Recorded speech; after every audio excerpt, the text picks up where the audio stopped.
Hi, I'm Penny. That's Misha in the background there. Welcome to Smash Maths, where I'm going to help you with your English and maths goals. Today we are helping you get a grade 4 or grade 5 in your GCSE English, if that's what you're after. I'm going to take you through the Eduqas Component 1 paper from 2018, and the aim is to keep it as simple as possible.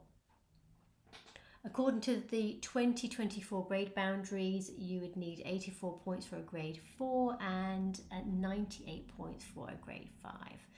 Try and aim for a little bit more than that. That's over the 2 papers, not just on one paper. So you don't have to get all the points. I will leave a link in the description below to the papers themselves so you can download them and follow along as we're going through the video, and links to me if you want to get in touch for some one-to-one tuition. I do face-to-face and online. I do primary, secondary and beyond. Let's get started. Right, well, welcome to Maths and English tuition. I'm going to take you through an Eduqas past paper. This is the English Language Component 1 from Tuesday, 5th of June 2018. So if you're looking to get a grade 4 or grade 5, we're just going to try and keep this as simple as we possibly can. Yes, you might get a higher grade, but let's just try and keep it simple. This is the strategy that I suggest you employ. I would start with the section B, your 40-mark question. You've got like an hour and a half or something, hour and 45 minutes, whatever it is, hour and 45 minutes, there you go. And you want to spend maybe 45 minutes on this section, 15 minutes planning, and then the rest writing it up.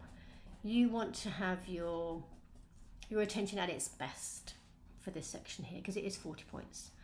If we actually have a look at part B, let's do that.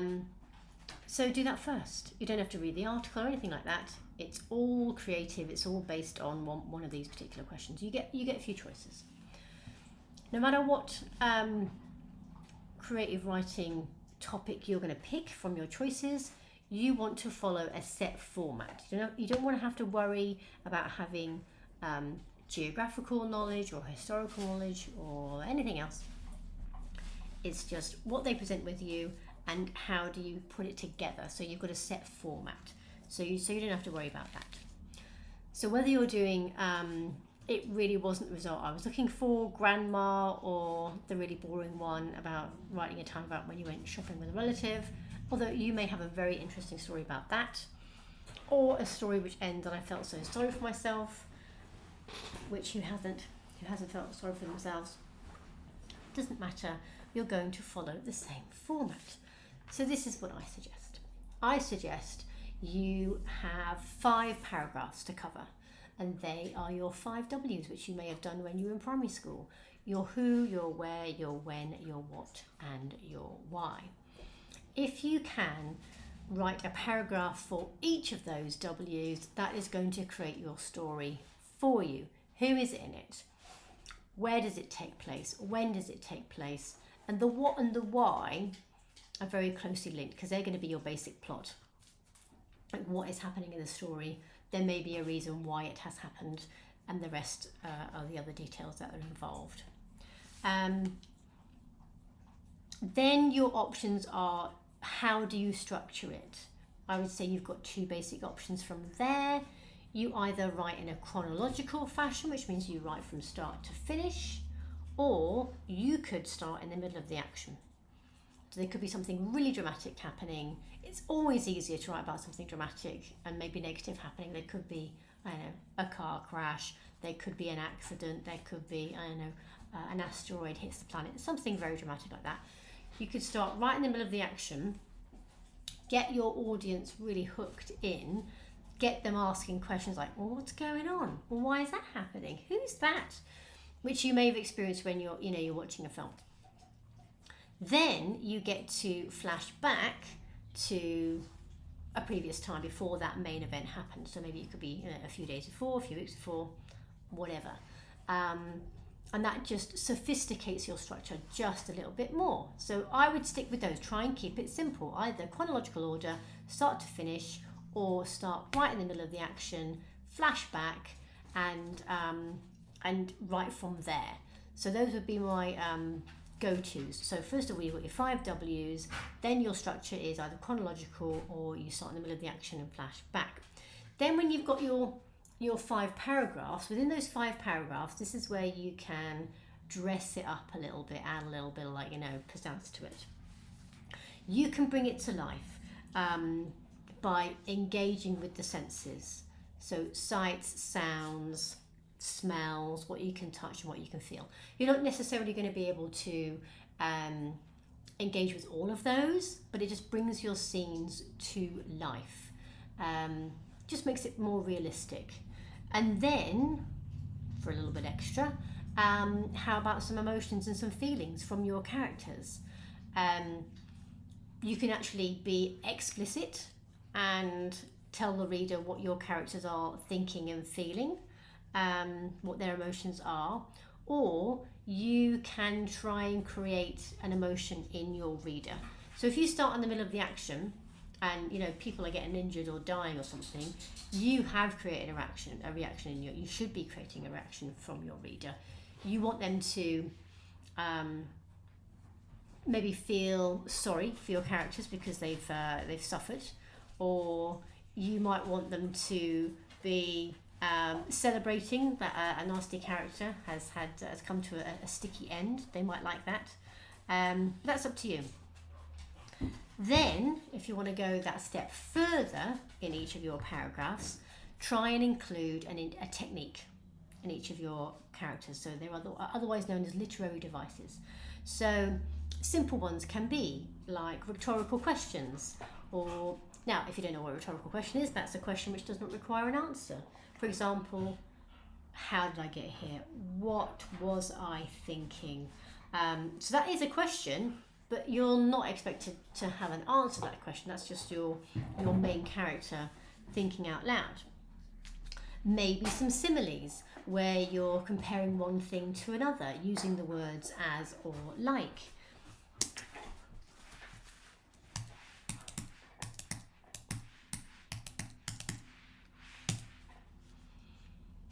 Or alliteration, very, very simple, where you have at least 2 words or maybe more in a sentence beginning with the same letter. You get that a lot in poetry, but there's nothing to stop you from including it in your creative writing as well. Hyperbole, otherwise known as exaggeration. This is going to be useful for dramatic scenes and for your characters as well. If you want to describe them and have an impact, exaggerate them. Exaggerate their features maybe, exaggerate their mannerisms or their sense of self-importance or so on. Get some of that in there. And maybe even a little bit of personification. That's where you give human qualities to objects. For example, the sofa side, which is quite funny because that's also, well, not strictly alliteration, it's sibilants, because both of those words begin with S, but let's not get too technical. So those are the basics, okay? You've got your 5 W's, you've got your structure, whether it's chronological or in the middle of the action, and then you flash back. Get some senses in there, engage with the senses to bring your scenes and your characters to life, and maybe get some emotions and some feelings in there, and your techniques. If you just have like one in each paragraph, get a rhetorical question, maybe at the beginning or the end, doesn't matter, and a simile in another, alliteration in another paragraph, and hyperbole, exaggeration in the other. And that's just going to help you organise your work effectively, because the organisation, the structure is really important, because it's about how organised is it, and if it is organised, then it's coherent, it's clear. The examiners can understand where your story is going, what all the separate parts of the story are, and it helps you to keep that clear as well, so you don't just go off on a tangent somewhere and completely forget about what your story was supposed to be about. so it keeps it nice and clear. So that's part B. Okay, that's part B. Now going back to the questions about your text. So at this point, if you wanted to, you could just go and read it now. You can just read the whole thing if you wanted to. Here it is over here. I will leave a link in the description below so that you can download this paper yourself. You can go directly to the Eduqas website, or you can go to other websites like Revision World, which I've been to, and there are others. But it's very easy for you to get and download. Then you can read this at your leisure and work your way through it. But part B is something that you can just do on your own without downloading anything. You can just, freeze the screen here. Sorry, let's go to part B. You can just freeze the screen, write down one of the following of those, and have a go at writing that yourself with those tips that I've given you from before. So going back to part A, your first question, pretty standard, is listing 5 things about what you learn about Emma. So Emma's in this story, she's in this story about the Caribbean island where the main characters Emma and Robbie are on holiday. So you don't have to read it at this point. You can just go, okay, I'm going to read the first 6 lines, 1 to 6, blah, blah, blah, blah, and it does tell you the lines at the side. I have to tell you that annoyingly, these paragraphs are not set out very well. I am a fan of indented paragraphs, which is kind of usual, where it would begin, and I'm going to cross this out deliberately, it would begin a few words in so that you can see where the paragraphs begin and end. All you've got are the sentences that finish on the right hand side at the end of the paragraph there. You haven't even got a line space in between, which is a little annoying. It's not very reader friendly, especially if you're dyslexic as well. So just bear that in mind. But yeah, so you're just going to be looking at lines 1 to 6. So that takes you up to just past line 5 there. And you can pick out 5 things that you learn about Em from there. They're not necessarily literal things, that she has blue eyes and blonde hair, for instance, or that she is tall or shorter. It will be comments about her. For example, Emma was always falling in love. She usually wanted men who were successful and she could look up to. So these are comments about her as a person more than anything. Then your second question, read lines 7 to 16. What impressions does the writer create of Emma and Robbie in these lines? So my recommendation here is to write about these 2 characters separately. Do read lines 7 to 16 carefully, because some of the information is going to cross over from one character to the other, because one character has gained an impression about the other character and makes a comment. But I would be inclined to look at them separately, even though it's only 5 points. Don't worry about only trying to get 5 points. Don't think that, okay, I've made 5 comments now, I've run out of points to get, or there's no point in me trying to get any more points from there. Keep going if you haven't included everything that's there. So Emma and Robbie separately. Emma, now the information that the writer's going to give you can be given in 2 ways. It can be explicit or it can be implicit. So I'm just going to write those up on the screen there so you know. So, because my writing is not very good on the screen, I have to say. So information can be given out in an explicit manner or an implicit manner. So if it's explicit, it's spelling it out for you, and it will say Emma is in love with Robbie, or Emma is impulsive, or Emma is adventurous. If it's implicit, you have to read between the lines. They're implying it. They are making the comment without giving you the real information. That's what they're trying to do. Look at them separately. So let's have a look at Emma in lines 7 to 16. So here's 7 to 16. Let's get rid of that bit on there. 5, 6, 7. It's really annoying, the paragraphs on here. So here's 7 to 16. So again, you haven't, at this point, you haven't had to read the whole of the article yet, so you're not taking up precious time. You will eventually read the whole article, but you don't have to read it over and over again. So you're looking for things that describe, that give you an impression, like what's your opinion of Emma? How is she presented? So Emma was in love with Robbie. We're looking for Emma every single time. So Emma mistook it for shyness. What does she mistake for shyness? That Robbie is known for his grumpiness. So she thinks that his grumpiness is shyness. What does that tell you? That tells you that she's not a very good judge of character. She thought he was more mature than he was, and therefore difficult to understand. So again, she is a poor judge of character. She's mistaking his grumpiness for shyness. She thinks he's more mature than he actually is. Then it's making it him difficult to understand, but that's a comment on him. So we're focusing on Emma at this point. During the early stage of their relationship, Emma almost killed Robbie. Okay, that's something that she does, but she didn't do it on purpose. So what impression does this give you about Emma? You can't just turn around and say, oh, well, she nearly killed him. That's something that she did, but what impression does this give you of her? If she almost kills somebody but doesn't mean to do it, means that she's not a bad person, she's not evil, she's not a psychopath or anything, but maybe she's just inept, maybe she's reckless, maybe she's just somebody that you can't trust because of her actions, because she doesn't maybe think about things beforehand and make some plans. Maybe that leads to Robbie nearly getting killed, which you will find out. They were on a Caribbean island and staying in a house that belonged to a friend. They were there for 2 weeks, and by the end of the first one, Emma was feeling the need for some time apart from Robbie.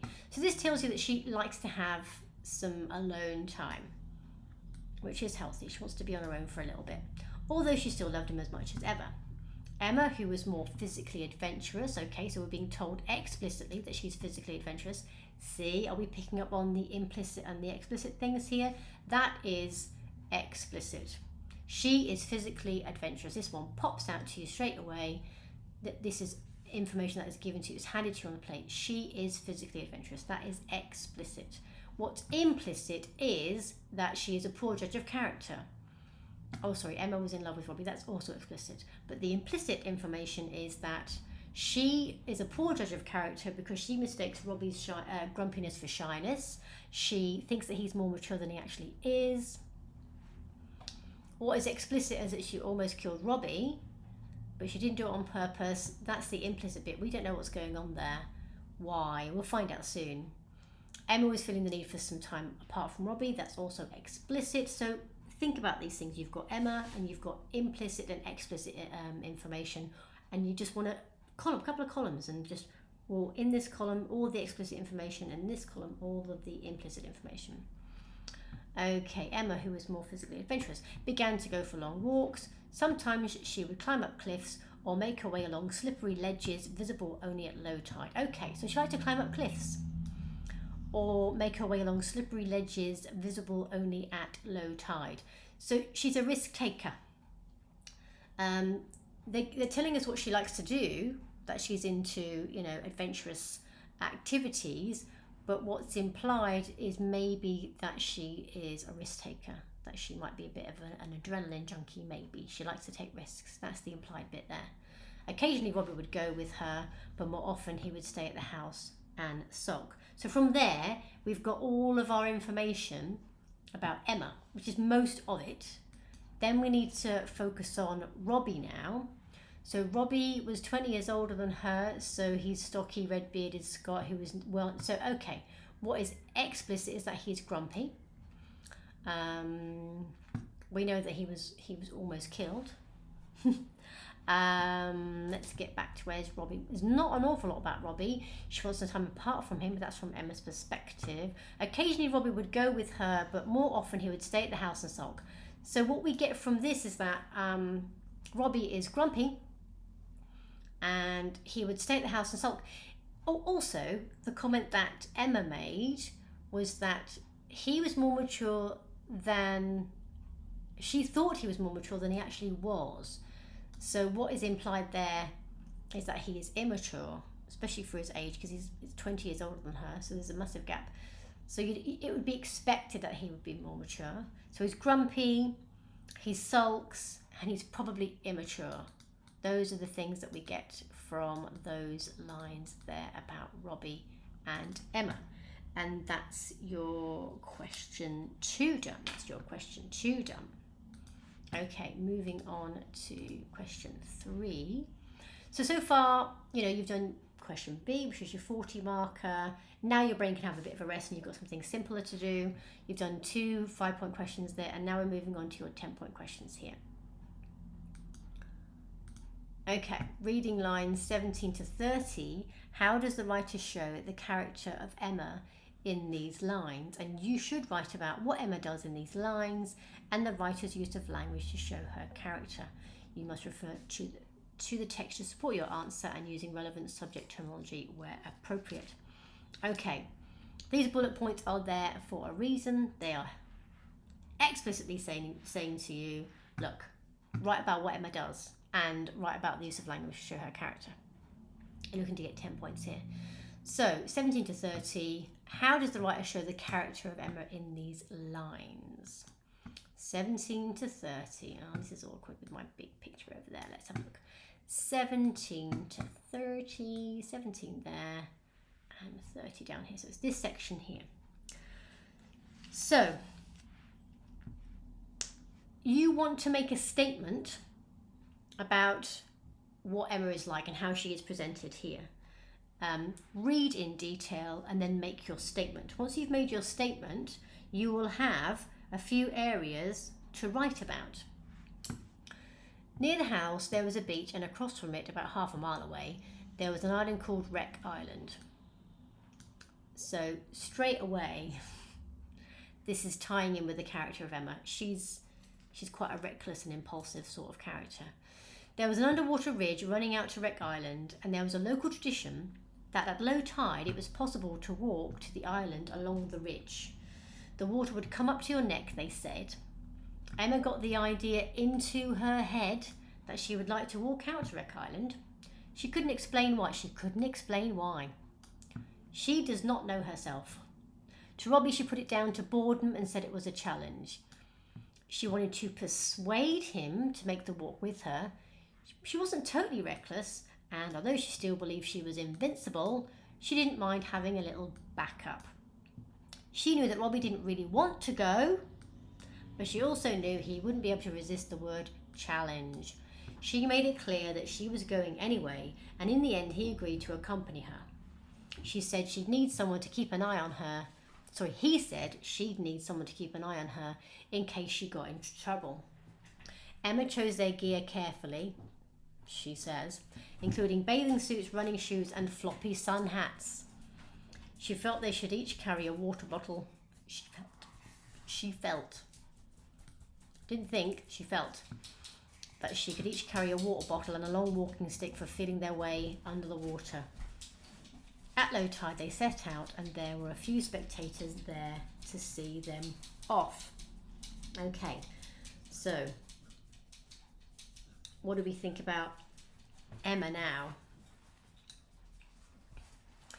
She got an idea into her head. She couldn't explain why. What does this say to you about a person?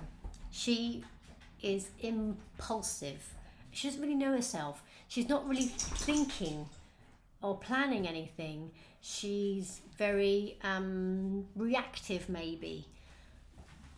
Thinking, well, what shall I do now? Oh, I don't know. I'll do this. Maybe that'll create a buzz. So she's not really planning anything. There's no methodology. There's nothing going on. There's no forethought, no planning. It's all just reaction and maybe compulsion, but certainly impulsivity. She's definitely impulsive. So that's going to be part of your opening statement, that she is impulsive. She wanted to persuade Robbie to go, and she knew that if she used the word challenge, he wouldn't be able to resist. So that tells you that she's manipulative. She wants some company just in case she gets into trouble. And she knows that Robert doesn't even want to go. But she makes him go. She talks him into it. She knows that his trigger word is challenge. A bit like calling someone a chicken. You know? And she's reckless as well. She's not thinking about it. I mean, look at this. Emma chose their gear carefully, including bathing suits, running shoes and floppy sun hats. Now, if you're just lying on the beach with your bathing suit and your floppy sun hat and maybe some running shoes if you want to go walking around a bit, that's fine. But what she wants to do is to walk along out to this island, this wreck island, where there is an underwater ridge running out to Wreck Island, and it's a local tradition. But at low tide, it was possible to walk to the island along the ridge. The water would come up to your neck, they said. Now, whose neck is that? Someone who's 6'6", someone who's 5 foot. But that does not sound like a sane thing to do. That sounds dangerous. So she likes dangerous things by the sounds of it, or she's not aware of how dangerous it really is, so she's not thinking things through.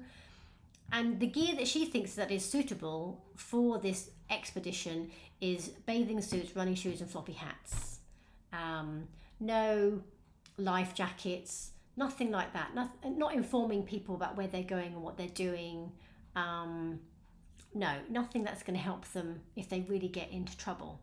So she is impulsive, maybe compulsive. She is reckless and she is manipulative. So those are the 3 things that I would focus on, and that can be your opening statement to this question, that Emma is presented, or the opinion that you gather from this is that she is impulsive, she is reckless, and she is manipulative. Then you've got 3 things to focus on. Then you can go into detail in 3 separate little paragraphs about how she is impulsive, how she is reckless, and how she is manipulative. And that's your 10-point question done there. Question 4. Question 4 is about how it's exciting and dramatic. How does the writer make these lines exciting and dramatic? You should write about what happens in these lines to build excitement and drama, the writer's use of language and structure to create excitement and drama, and the effects on the reader. This is a bit more sophisticated than the previous question. I don't even think the previous question should warrant 10 points, really, to be fair. This one's a lot more. My opinion about this is that it isn't even exciting. I associate excitement with something that I'm looking forward to. But my impression of this is that it's drama. It's drama all the way, which is fine. And then you can make that statement. You can say, well, I didn't really get that it was exciting. I don't agree. I mean, they're not asking you whether you do agree or not, but you can still say, look, if you find it exciting, you put that in. But I personally didn't. But it is dramatic. And I'm worried about the characters all the way through. So this is from lines 31 to 55, which is annoying because I think it goes on to the next page. So from 31, Emma, let's get rid of all those lovely pink lines. Emma went first. And it carries on to the next page as well. So Emma went first. Finding the ridge was not difficult. The water was quickly up to her armpits, but the footing wasn't bad. Straight away, we have got these polar opposites. The water was quickly up to her armpits. So straight away, it's getting dangerous. But the footing wasn't bad. So because the footing is a foot wide, 12 inches, like about 30 centimetres, like a long ruler, right? So she could feel quite safe because there's this quite wide footing. All right, Jasper. My dog is having a little whine down there. It's all right, baby. But it's quickly up to her armpits. So they've only just started. So if it's that bad now, it's only going to get worse. This is the drama. I'm not excited by this. I am worried. The ridge was about a foot wide and drops. So the ridge is about a foot wide, which can be quite reassuring because it's quite wide. But it dropped steeply on either side. So you've got this steep drop either side. So one false move and you're down. You're down. Yes, not enjoying this at all. A quarter of the way out, Emma realised that the water was much colder than it was when you just went swimming in it. This is where you can't write this down, but everyone's going like, duh. duh. I mean, come on. What did you expect? What did you expect? Also, it's the Caribbean. I don't know if you've been to the Caribbean. The water is warm. It's like a warm bath. It is like maybe you've been in it for like 5 minutes or so, but it's warm. So I don't know where she's going where it's cold. But yes, it will be colder, love. What were you thinking? Also, so it's colder. This is the drama's mounting up now. Also, the current was stronger than she had thought. The truth was, she hadn't given it much attention. Yes, love, we know. We're aware of that. So she hasn't put a lot of thought into this at all. This is the impulsivity, or even worse, the compulsivity. She feels compelled to do things, and that means there's not a lot of thought involved. The tide had begun to run in again, and she decided they wouldn't try to walk back, but would signal someone to come out and get them. So she's now that she's realizing, oh, this isn't going to happen, she thinks that she can rely on other people to get her out of this sticky situation. Until then, she had not thought about getting back. See, again, lack of thought. Again, this is the drama. I'm not excited. This was typical of Emma. She disliked going backwards. She felt the waves were getting bigger. See, she's not actually taking physical, observational notice. She's not looking at things and realizing, oh, those waves are getting bigger. She's feeling it. It's more of a body sensation. That's the way she's living her life. She felt the waves were getting bigger, and although she was managing by using her stick, it was harder to keep her footing. Her muscles were beginning to ache. The drama's setting in a bit more. She's getting weak now, and she had to concentrate, which was why she didn't look around earlier to see where Robbie was. Now she did. Where's Robbie? Where's he gone? Now the drama's reaching another peak. It's just getting more and more dramatic all the time. Like, oh, where's Robbie? But you also know that from the beginning of the story that she nearly killed him, and this is the situation where it's going to happen. But she didn't mean to. But she didn't actually kill him. At first, she didn't see him at all. He wasn't on the ridge behind her where he should have been. Okay, so in her mind, he should be somewhere where she thinks that he is. What she did see was that the hill overlooking the bay was covered with people sitting quietly as if at a play and watching the performance going on before them. So they've got some spectators. The performance was Robbie drowning. Dun dun dun. He had been swept off the ridge and was being carried out to sea by the current. This is just going really, really badly. Really badly. She raised a stick in the air and shook it at the hillside. Do something, she yelled. She thinks that it's the responsibility of the spectators to help him, even though she's much nearer, and it's her responsibility because she went out with him. But never mind. Do something, she yelled. She pointed at Robbie with the stick, as if it were a magic wand. There you are. A little bit of simile going on there, as if.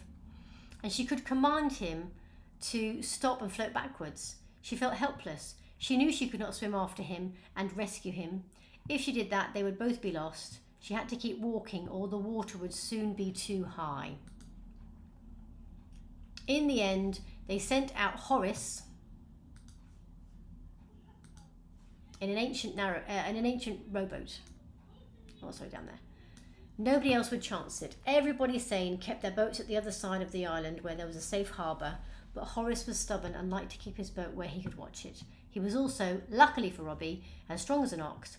He fished Robbie out of the water and rowed back to shore, and the crowd cheered and Robbie went into shock.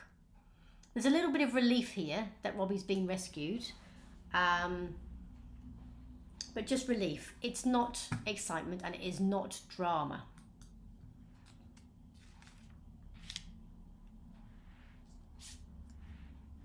So you've got a lot to take in there from those lines, but mostly it's about drama. So I would make the statement, and you can make the statement, about whether you find it exciting or dramatic, but the drama just seems to heighten. It starts off very, very quickly, and that is because of the lack of planning. It's because of the lack of planning and how dangerous the situation is getting along the way. And there's just some relief at the end. That's all you've really got, is the relief at the end. Question 5. To answer this question, you need to read lines 56 to 70 and also consider the passage as a whole. But by this time, you will have read the whole passage. And if you need to go back, then you can read some more. The writer uses the walk to Wreck Island to show a change in both Emma and Robbie. How far do you agree with this view? You should write about your thoughts and feelings about how Emma and Robbie are presented in these lines and in the passage as a whole, and how the writer has created these thoughts and feelings. You must refer to the text to support your answer.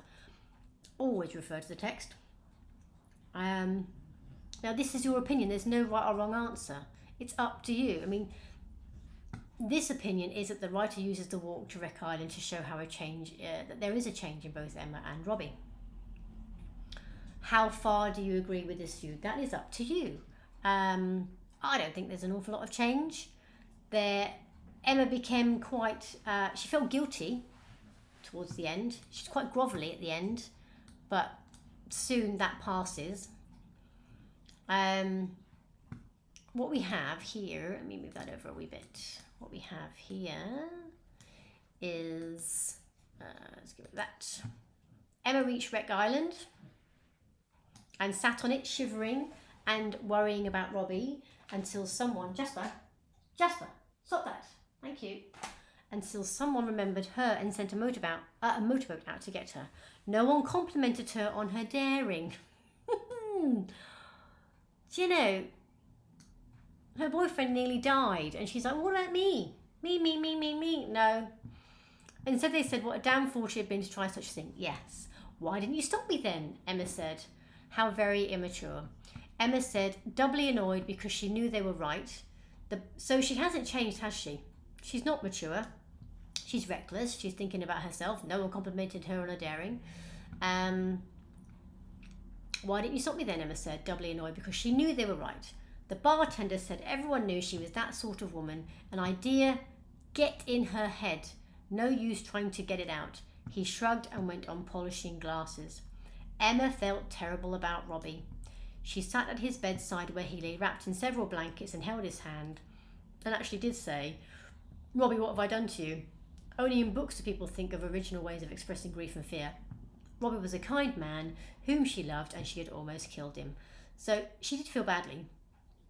She made him tea, so she's fawning over him now. She made tea, coaxed him to eat, made him some cakes. He lay around while Emma grovelled. She literally grovelled. As soon as he felt better, he became more grumpy than usual. He felt humiliated by the whole incident. He felt he was aging, although Emma, being 23, didn't understand this at the time. She wondered briefly whether she really wanted to marry Robbie after all, but soon he recovered and they flew back to the real world. It's quite a poor ending. I don't know if there might be some more to it than that. We're just given an extract, but it's not a fantastic ending. But you do, again, want to focus on your characters separately. Focus on Emma and Robbie separately. Obviously, there's more with Emma because it's mostly from her perspective, but focus on them separately. So she wanted to be complimented on her daring. Why didn't you stop me? She seems very immature still. She had a brief period where she was very focused on Robbie, taking care of him and making him some cakes and things, and grovelling, literally grovelling. She's trying to make up for the fact that, she nearly killed him because of her lack of planning and her manipulation, putting them both in danger. She did. So she had a little bit of time to reflect, but only briefly, and she just tried to make it up to him. It wasn't as if she thought, oh well, maybe I should rethink these things. Maybe I should act differently. But she knew that they were right. She knew that she was hot-headed.